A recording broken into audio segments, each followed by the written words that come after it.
So, even though the United States is not formally engaged in World War II, throughout the early 1940s and the early part of the war, the United States supplies the Allies, Britain, France, and Russia, with wartime supplies, food, oil, and munitions.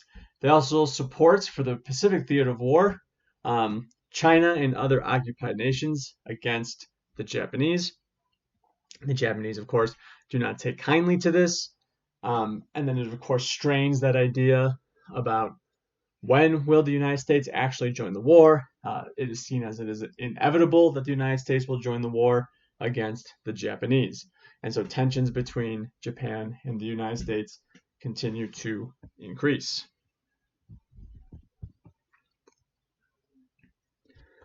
June 15th, 1941, the United States freezes Axis assets. The United States freezes all German and Italian credits, and then a month later, Japan's assets in the United States are also frozen.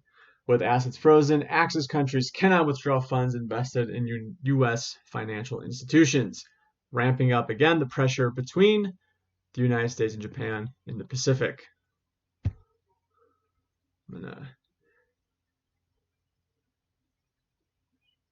So November 1941, kind of, even though tensions throughout the 1940s and even into the 1930s, right, the United States is never happy with the Japanese expanding its territory in Asia and the Pacific.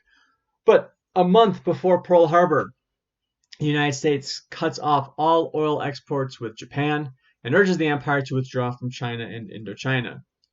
Japan sends diplomats to try to avoid war, but even while those diplomats are in the United States, the Japanese military is fully prepared to launch the attack on Pearl Harbor, right? So that is a big blow for like U.S. civilians who many believe in the peace process that the Japanese ambassadors are publicly selling, while during that time, those Japanese aircraft carriers are on their way to Pearl Harbor. December 7th, 1941, the Japanese strike the U.S. Pacific Fleet at Pearl Harbor, Hawaii. 2,403 lives are lost, along with a lot of the American Navy. Despite the surprise attack on Pearl Harbor, the U.S. Navy is in fact not crippled by the surprise attack on Pearl Harbor. The day after Pearl Harbor, the United States declares war on Japan, entering World War II. 3 days later, Germany and Italy declare war on the United States of America. Now, even though the United States is fully in World War II, the end of 1941 continues to see a succession of victories by the Japanese. Japan's military march proceeds largely unchecked. By the end of the year, Japanese troops will have invaded Malaya, Thailand, Burma, islands in Indonesia, and the Chinese city of Shanghai and Hong Kong. Because of the surprise attack on the Americans at Pearl Harbor, there is a vicious ramp up of anti-Japanese racism in America. Because of that anti-Japanese racism, you get the shameful policy of internment in America. Executive Order 9066 by Franklin D. Roosevelt begins the legal process of relocating more than 100,000 Americans of Japanese ancestry to internment camps. Many of these Americans lose their homes, businesses, property, and financial savings, in addition to their liberties.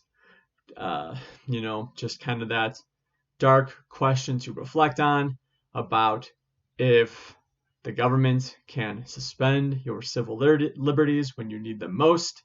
Do you have those liberties at all?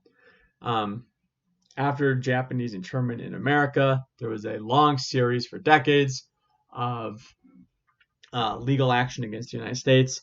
And the United States has officially apologized to those Japanese individuals, Japanese Americans who were interred illegally during World War II. I believe that happened in the 1980s under, I'm not a blank on the name, who was the actor? Ronald Reagan, I believe.